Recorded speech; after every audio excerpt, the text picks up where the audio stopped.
What we're going to do now is we're going to start our coverage of the different groupings of methods in the Completable Future Framework API by beginning with the basic Java Completable Future features. And if you recall, these are the ones that are pretty much what you get out of the box with Java Future. You can take a look at the EX8 folder in my GitHub repository to see the example we're about to walk through.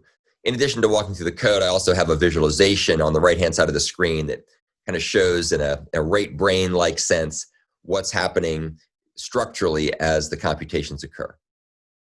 As we talked about before, some of the features in Completable Future support the basic future interface, and here are some of the things you can do with this. As you recall, you can block and poll, and you can do timed blocking or timed polling, depending on how you look at it. So you can call get, or you can call get with timeouts. Those are some things you can do with sort of the basic features. You can check to see whether or not a completable future has been canceled. You can check to see if a given completable future is done, and so on and so forth. Oddly enough, unlike the cancel operation on a regular Java future, which will in fact cancel that operation, the cancel call on a completable future doesn't actually interrupt the running computation by default.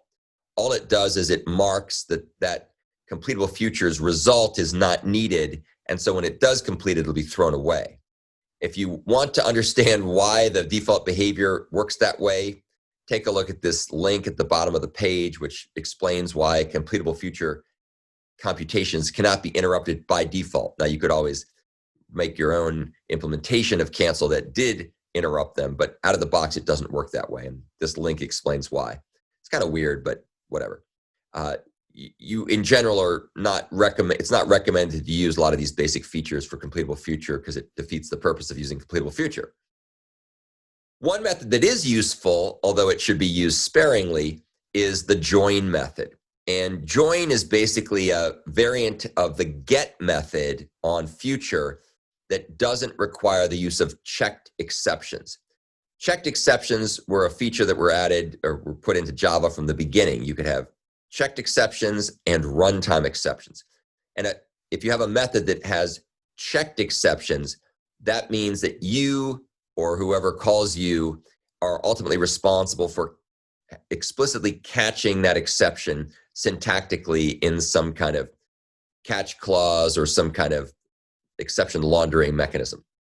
And this turns out to be a royal pain. And so we'll take a look in a second and see why it's a royal pain. But because it's a royal pain to use checked exceptions with functional programming, later versions of Java, like Java 8 and beyond, typically provide runtime exceptions instead of checked exceptions. Now, they couldn't actually go back and modify the existing APIs. You can't change the signature of get, for example, because that would break the write once, run anywhere philosophy of Java. But we can add another method like join, which has a runtime exception. And what's nice about join compared to something like get is you can use it in a Java stream without having to do all kinds of wonky things with try-catch blocks or exception laundering. So here's how you could write code where you have a stream, and then you have a stream of completable futures, and then you map each one of those completable futures in the stream to join with them. So you end up with the actual objects that were pointed to by the future, and then we collect the results, the object results, into a list. So that's really nice and clean. If you don't use join and try to use get, you'll instead have to write code that looks more like this, which mixes checked exceptions and Java streams. And as you can see, it gets really ugly. This is way more clean and concise just by using a single method reference compared to this code, which has to use a try block and a try catch block, which is ugly and nasty. There are ways around this we'll talk about later by using something called exception laundering, which actually does work if you get desperate, but it's better if you can avoid having to do that by using unchecked exceptions or runtime exceptions instead of checked exceptions. Oddly enough, there is no timed version of join. There are timed versions. There's a timed version of get, which we talked about before, but there's no timed version of join, which seems a little bit weird.